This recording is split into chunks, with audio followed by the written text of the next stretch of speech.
Muslima taatee faamiliin kee kiristaana waan ta'eef akkamitti waliin nyaatanii lukkuusan eenyutu hojjetee yookaan eenyutu qalee muslima waan ani irra jaaladhu irra caalan irra guddaan tokko jedheen nyaata qadaadamee taa'uu fi nyaata banaa bulee barmucattiitti akka السلام عليكم ورحمة الله وبركاته. هاي جايز أكمل جتنا جاي خشني فيا ردي من الجرة أنيب سودا.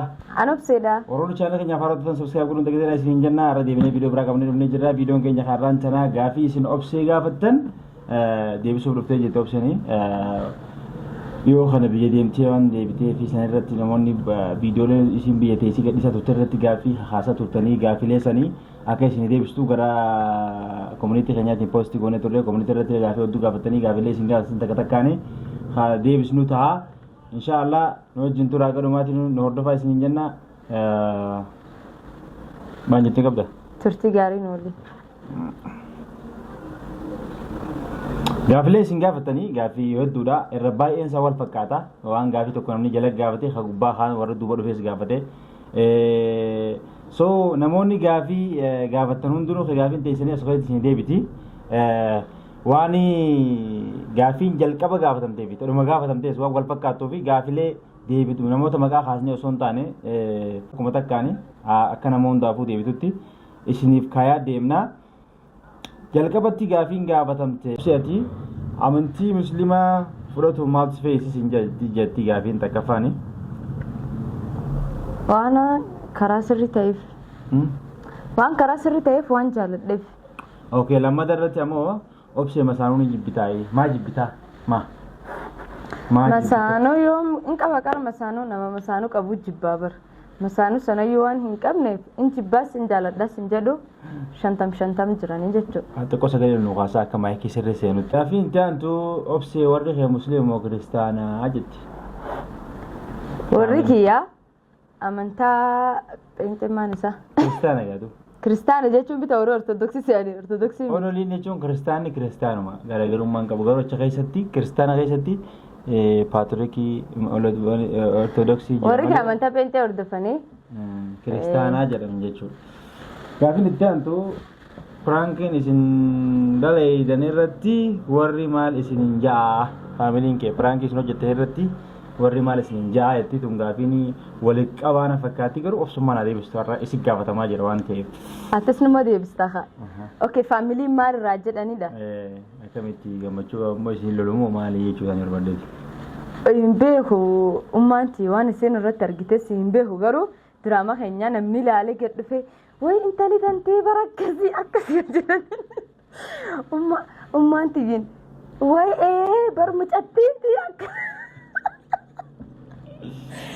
like drama yo argite drama amse iddu qaba barnoota iddu qaba akkuma beektanitti yo drama le san argitu namni islaale hiriyoonni si yo itti mani akkas namni jedhuuni iddu ittiin bootti iddulle itti gammaddi jechuudha pranki argitu demmo wuy mi maaliif isa akkana goota wuy maaliif akkas godha inni jetti okay na itti gammachuu qabdi jechuudha goofni itti aantu warra keessan pranki godhuu yaaddee hanga achi jirtu maal irratti leeyde yookaan maal irratti lagu yaadde prankin itti isaan gootanii jira faamilii keetti obboleetti baabaa fi maamite akkasuma namni irra godhuu yaalte ni jira yetti gaafiin good yaadu bareedaa gaafattati gaafiin ni jira maangoon ulaa keenya dura jira maangoo sana buqqisuudhaaf anaaf biraazarii fannaa hiriyoota qabaa hiriyoota isaa wajjinii maangoo buqqisuu jira maangoo kan beekaa dha'ee amma mitaadhaan viidiyoon waraabii jedhee teessee waraabuu jirti ni beekta naanam yaadni kiyya pirankii isaan godhu maangoo sana takka buqqisee akkana dha'ee kaan innaa feentii naqaluu ni jira miti akkas ani si waraabuu jirti ittiin beekaa diqqoo dalmas mata kudha sadii akkas jirti garuu diqqoo illee hin jedhamti hin beektu malee na video waa waraabamte siyaa maangoo kaan buqqisee mataa keessa of dhayaan hin laf dhayee warri gaggabdee jedhanii bakka bishaan irraa guuranii maal godhani garuu hin jiru ni jiraami videoon hin waraabamne ni naaree hedduun aaree Na akkasitti anillee nagidee isin amma akkana isin jettu waan viidiyoo fiddee dhufte ganaan agarsiisu deemtuun see Anis bara- waraabamneetu yoo kafalchiisee Na iddoo- gaafa itti aanu warra keessan gaafa ta'e mana keessatti illee taatu deddeemtee waa dalagu eegaltu dhiiroo piraanki faana gootii manaa manjanii firaansi baay'inne iyyan ala. sun sisteridha. Yoo ani loles beena boyoon piraanki kan hin dhumanne kan dalaguu feeta fakkan ta'uu jirtan jetti malee faamiliin dilasii miti. Dilas waan hin laalleef diraamaa callaa waan laalaniif irra caala piraanki waa hedduu hin laalanii fi hedduu wanni jedhan jechuudha. Hedduu shakkan. Sisteruma ka shakkitu sirriitti. Miilaan gamas hin ifa tuqaa jirta. Tole. Miilaan chingeena. Garuu dadhabee bitta waan dhugan hin jiru. Yaantu obsee ibsuutu ati akka amantii musliimaa dhuftu sababa sii ta'e moo osoo isaan waliin barin dura amantii musliimaa fudhatte?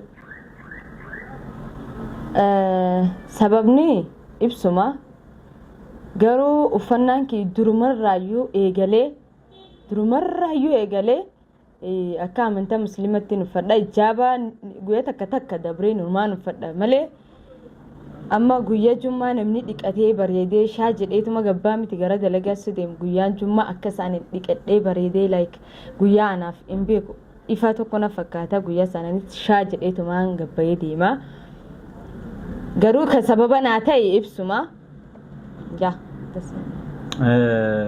Gaafin itti aantu haalli biyya keessa jiru maal fakkaata amma yeroo ammaan tana kanatti hindeenna'u agaruu jira. Hedduu jabatti hedduu ulfaataadha. Wallaahi gara keenya sanatti bonni nurraa ammas yeroo asii deemu waa hedduu yaadee ture viidiyoo bakka hedduun deemee waraabaa maali jedhee waa hedduu yaadee ture. Garuu haalliitii biyyittii keessa jirtu hedduu nama yaachisa. Rabbummaan isaaniif haa birmatu warri booranaa kun akka naannoo booranaatti yoo kabeettan taate amma gara nigdiitti yookaan gara daldalatti dhufuu jiran malee duraan wanni warri jiraataniin wanni warri bulaniin orumaa horii kanaa ni elmatanii aanan gurguratanii dhadhaa gurguratanii dhiyaatu dhuftee sonis kennan aananuma yeroo ammaan kanatti namni bishaan si kennuyyuu hin jiru aanan dhiisati namni aanan manarraa namni qabu hin jiru namni horii qabu hin jiru. Oriin birrii kum takka shilingi kuma takka birrii 700 jechuudha haala sanaan gurguramu jira kaan immoo dhumanii viidiyoo xiqqoo tokko hin qabaan si'aayyuu kaa gara gabbayee akkas deemnee viidiyoo waraabuuf deemee waraabee oriin hedduu dhumanii baqqanii jira miti namni waan nyaatuuf waan dhugdhabu jira gargaarsi numa dhufaa fi garuu gargaarsi sun waan xiqqishu takka dhufa wanni xiqqishu sun namni maatii hedduu qaba walii hin geessu. Guyyuma 2-3 nyaatanii achi bootanii dhumataa jechuudha. Namu bakka jirtanitti du'aa godhaa fi rabbi isaaniif haa birmatuuti.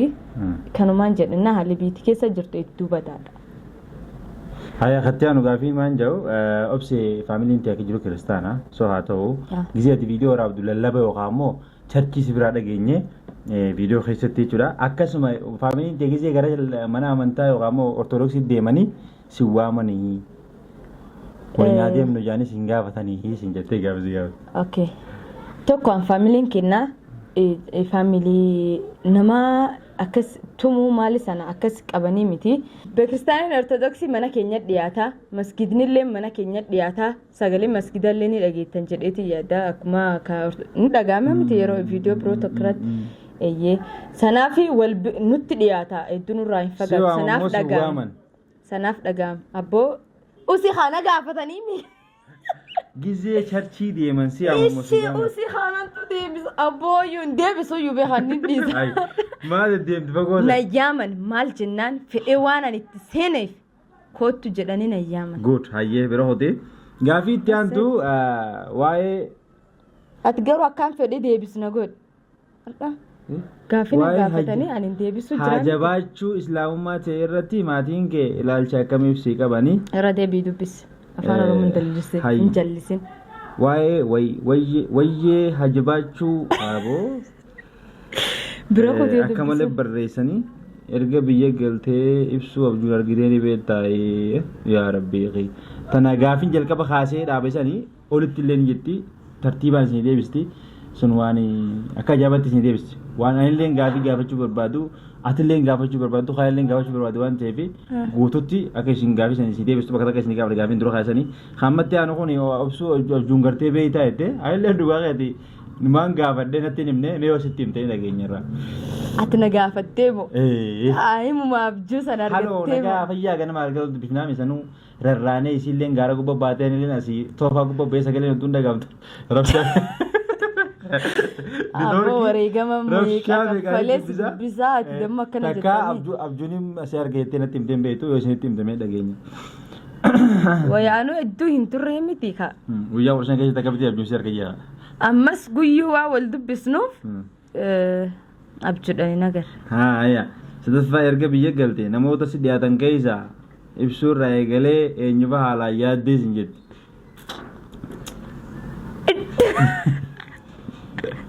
Nam tokko yaadne asitti hima. Nam tokko yaadne biromooti. Egaa jechuun haa dubbannaa beebiyu takkan sobi. Nama tokko yaade. Eenyu. Filim.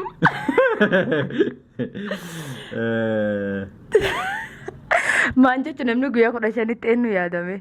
Martanaa tadi biaru. Yaad baay'eetu yaaddu sini. Hatta anu baatee Awuroopaanii faamiliin tee waan amantii musliimaarraa gaafii si gaafatanii qabanii amantii musliimaan tun akkam jechuun waan jaamu jechuudha.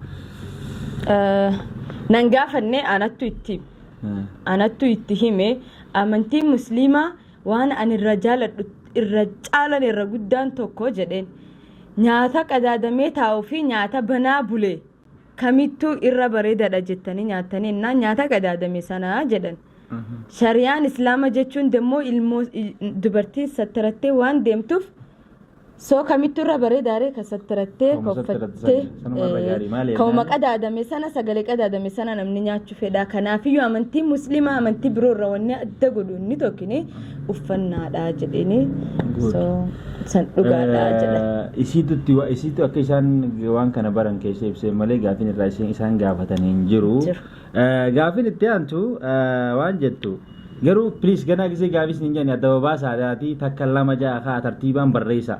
Nam tokko hayamma gaafadhu namni kana booda gaafii gaafatan jiru. Gaafii takkaffaa gisee nama birallee kin baana barnoo miti. Nama birallee gaafii takkaffaa si barreessituma takkaffaa lafa kaayatuma asumarraa itti aansa waan san. Gorsa san reakshiinaadhaan itti himte. Addanaan baatu. Reakshin dalagde. Kam jetti beeta nagaa kiyya kabajaa bakkuma jettan isiniif qabu baay'ee isin jaalladha. Gaafiin kiyya obsiin gaafu warra keessan deemtu lukkuu hojjettee turte. Foon maatii kee waliin nyaatte moo kophaa godhattee nyaatte? Waan ati muslima taateef faamiliin kee kiristaana waan ta'eef akkamitti waliin nyaattanii lukkuu san eenyutu hojjete yookaan eenyutu qalee jedhanii si gaafatan. Tole kanaaf gaafiin kiyyaa pheenxanii hin qaltu dhiiga hin jissitu warri kiyya ortodoksii miti ortodoksii yoo ta'anii warri akdibi jedhanii qalanii miti islaamtillee bismillah itti qalti miti warri kaan bismaam jee qalaa isaan bismillah jedhanii qala warri pheenxee to maal jedha hin qalaniyyuu pheenxeen kanaafiyyuu islaamuma ijoolluma ollaatti nuuf qalee nyaannee jechuu ati maaf hin qaleen andu biraabar dubritti lukkuutti qaltu ani dhageenya haa lukkuu dubrummaa qalaa walitti hin qaltu irra guddaadha kanaafiyyuu abbaan kee hin qaluu kanaafiyyuu waan nyaadhanii nyaatan waan ta'eef warri waan dhiyaate hunda ittuma kadhataniituma nyaata warri. Okay. Taate biyya waan itti galu moo biyya akkamii waan itti galan immoo ta naman galchine itti gaafiini takkafaan namni kun si gaafate biyya akkam itti galuudhaaf bareedduudhaayi. Biizinasa qabaattee jenna. Itti galtee yoo dalagde bareedaadhaan fakkaattee. Gaafii lammaffaan magaalaa guguddaatti jechuu yoo galan. Gaafii lammaffaan ammoo yeroo maatii bira galte isin muslima. Isinoo muslima jaroo kiristaanaa akkamitti ati muslima jechuudha lama fakkeenyaaf jaroo kiristaanaa wajjin turtan yeroo akkas jedhu moo yeroo salaattu siif mijjata ture salaata kee salaachuuf jechuun gaa ati islaama isaan kiristaanaa waan ta'aniif yeroo mana jirtutti salaachuudhaaf waan amantii islaamaa sirraa beessuun godhuudhaaf siif mijjataa ture. Anaaf mijataadha. Bajawee Angam biyya jiru subii sa'aatii 11tti sa'aatii azaanan abbaan kee hirribana asisna salaachisa. Inni sa'a 11 ka'ee waaqa kadhachuu gabbaalatti. Sa'aatii sanaa kai salaati inni azaananii mitire kai salaati jedhee abbaan kee akkan salaatu na godha. So Omar akko hin qabu bakkuma xaara naa xaaresse abbaan kiyyin bakka kanas salaatinaan jedhee bakka sanatti hin dhaabadhee salaataayyuu jechuudha. Afuraffaani wanni erga biyya galte gaafii sadaffaa nuuf gaafate eega biyya galte mudannoo si mudate ni qabdaa'e mudannoo wanta adda ta'e tokko bakka. Ni jirti gisum jalqabaas taa'uyyuu ni qabaachuu turammaan. Erga biyya galte baanne mala asitti. Erga biyya galee ni jirti yaaboo. Akkam akkamii faadhame. Tooma mangoo. Itti faadhama. Guyyaa chaalenjii dalagan sana akka viidiyoo irratti agartaasan guyyaa chaalenjii dalagan sana osoo nyaata sana hin qopheessin duratti mangoo dila nyaanne tokko osoo nyaachuu jira. Irraa deebi'ee mangoon dura gara guutee jira mi paastaan itti dabalama. Okay, video osoo edit godhu jiru video natti ergitee qorseen mucaan osoo anammoo waliin jejjeenii jiddumaan isaa akkana jooni harkaa video muramte sammuu deebitee gisinatti himtu irraa deebi'eette osoo gisii haalaan qofa illee gaarii miti. Mudannoo ni jedhama.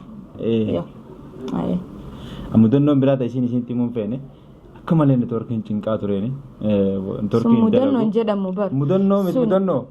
Mudannoon akkasii ta'a mudannoon akkasii rabbiin hin agarsiifne. Networkiin keenyaa hin dalagdu yoo gaamboo dabre sirriitti dalagti. Gama heeniyaatti sirriitti dalagdi ni hojjette.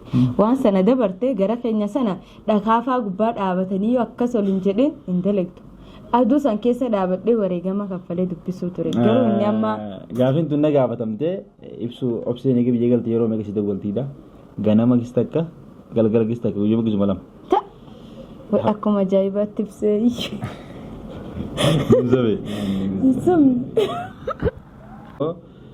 Maatiin kee gaafii ta'e keessa takka turan furdha.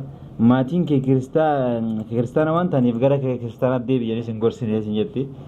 Yookaan immoo sin sabbaqne jechuusiiti. Hin sabbaqnes hin gorsines. Okay. Waan beekuuf keessaa waan baheef namni akkana ta'e nan jedhe hin jiru. Gaafilee rodduu wal fakkaatti waan ta'eef waliin qabaa nama hundaa fi gaafii wanni deebisaa ta'uu dandeessu raakittina si gaafadha. Gaafiin itti aantu obsii ati warri kee gaafa gara amantii musliimaa seentu agarte dhiibbaa sitti hin goone rakkoon isaan sirraa hin gaanne jira jibbiinsa yookaan immoo kabajaa sii dhabuu akka dur si jaalatan sii dhabuu ni jira isin jaani mala akkuma kan soddaa kiyyaa sangaa gaarummaa isaaniitti hojii deebisuu barbaadeeti. Maal jechuu feetetti? Akka isaan rispeektii waan sun amantii kana qabanii fi akka isaan kabajaa waan sun tolchitee bareechitee deebisuu qabdu yookaan akka inni deebisa. Na gaafatee na deebisa maal jechuudha mee tole ayyee amantaa kanaa jaaladhe waan itti seenee fi namni takkallee kana dur dhaabbate hin jiru maaf gootalleen hin jirtu waan takka eegi dubbistee adda baruu dandeesse taate amantaa sana gaafa pheenxee ture sana waan hunda waan beekuuf matsaaf qudus isaanillee waan beekuuf osoo waan sana osoo beekutti waan keessa bahee fi wallaaladhaan akkaanan keessa hin bahin waan beekanii fi deebii akkan ta'ii maaliif akkas taatee namni jedhee dhiibbana irraa fitu tokkollee hin jiru maaf taatellee jedhanii namni irratti aare hin jiru so miidhaan takkallee kanarra gahe hin jiru abbaan kiyyaa gar kenna sana sheekurree jedhanii sheeka jira sheeka sana baydawee hedduu jaalata guyyaa jummaa barnoota inni barsiisu taa'ee dhageeffata abbaan kiyya gibbii jala ulaa jala taa'ee masgiidni waan hedduu dhaga'amuuf taa'ee dhageeffata yoo namni haasa'uyyuu usaamii jedhee uusisiisee akkasii taa'ee dhageeffata soo jibbaa amantaa islaamaatiif hin qabanii nama islaama wajjin nyaachaa guddannee ollaa qabnaa saayiba qabanii nama musliimaa soo kanaafiyyuu jibbaa hin qabanii hedduu jaalatanii hedduu kabajanii jechuudha sanaaf. Ati gaafa amantii sana fudhattu sani maaliif illee isin hin jenne jechuudha? Fedhee jaaladhee amantaa kanatti deebi'u jira. Jetteetti mari'atteen jirta? Yee itti himee akkana akkasii jedhee itti himnaan tole ati sii taanaan dubbistee hubattee jaalannaan karaan kun dhuga jettee itti himannaan nu maaltu nuun ga'ee deemuu ni dandeessaa naan jedhanii amma maatiin tokko amantaa yoo jijjiirattee ati ilmuutii yaanitii maali waan akkas jedhamu jira akkuma isaniin jedhe faamiliin keenya fedhii keenya dura hin dhaabatanii waan sirrii yoo godhuu jiraanne taate maaliif gootan jedhanii nu duran dhaabatan waan dogongoraa yoo ta'e garuu wanni kun dogongora dhaabaa jedhanii nu dhawwanii jechuudha soo firiidamu midhaawwan guddanneef sana gaafachuun hedduu ulfaata hin turre san itti gammachuu qabanaa musliima ta'uu kiyyatti ummanti waan isin jette subii salaatee zurii salaatee asrii salaatee magriba salaatee shaayyo salaatee non argitu intali tiyya nama rabbinaa taate jette maal jennaani sisterin gaafannaani guyyaatti gizee shan dhiqattee gizee shan salaattee jette kanaafiyyuu hin dadhabdu naan jette hin dadhabumma namni akkamiin gara rabbii isatti bo'uu dadhabaa jedhe dhugaa jette namni musliimaa ta'eeyyuu kan hin salaanne ni jiranii jette soo kanaafiyyuu ati yeroo kana dhuftee amantaa hankeetti jabaachuu keetii fi waan feetee hordofii garuu amantaa hankeerra nama jabaatu fedhan faamiliin keenya.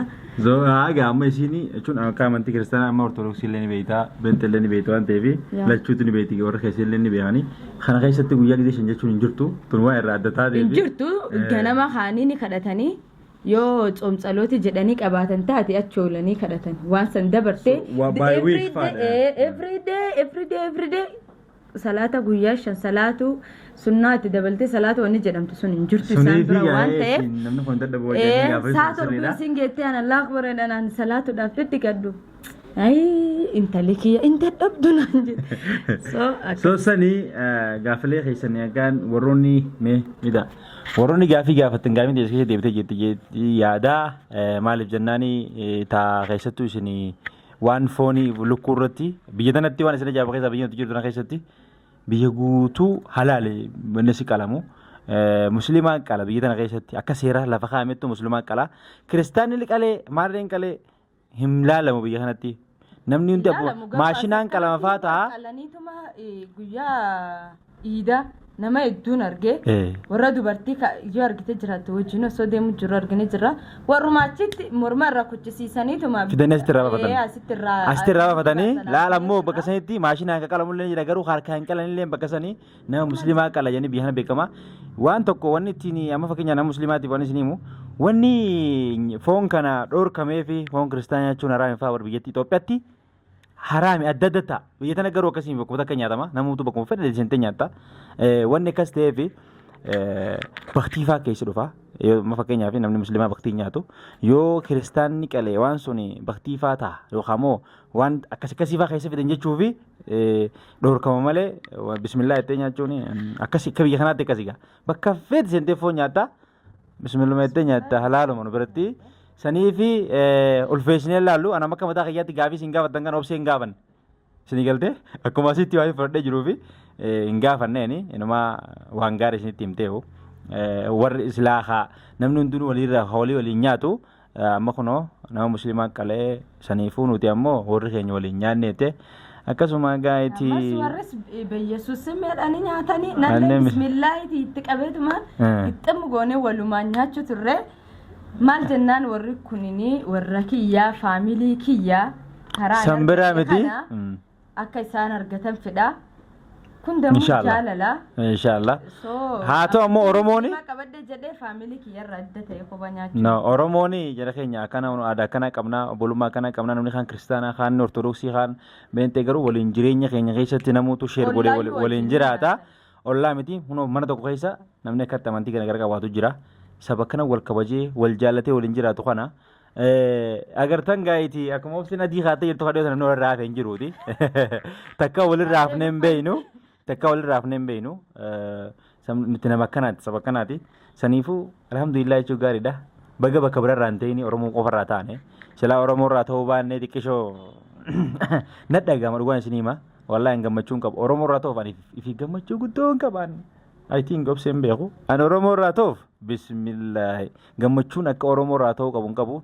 sanbiranii alhamdulillah islaamaa saniifuu galatooma ulfaadhaadhaa gaafii isin gaafattanii kana fakkaataa obseelleen خرا ديمتي دفتي ويا لما بلتس دفع عشان دي بستي تروسي تبدي هم عشان قافتي جتي قرنا تيم تليفون تنا سو أمم تنا أتيلين قلت فمي يروح يسنو كنا تاني دفتني قافين من خين عشان قافتي بسوا خيسنيف أو ميلو ما كنا مان تينيا بهور مي قلت هم أجين إيشي ركّن إيشي سنيمو دفيسني دي بسودا بوكيا في أنس تدبي بافج وسي خانس تدبي بافتشو تري أما تدبي لي وأنا رابطة جرتو في إن شاء الله كان بودا فيديو ددات نسوالين إني دفنا جدتي يادا سو غافيك أوبسا أكيسنيف دي بسي أبدين كبا غافيك إسنيف دي بيك أوبسا أكيسنيف كنّي أبدين كبا أجا دي فيديو براتي ولدي متو نكان نتورا يروبرا ولا جرّا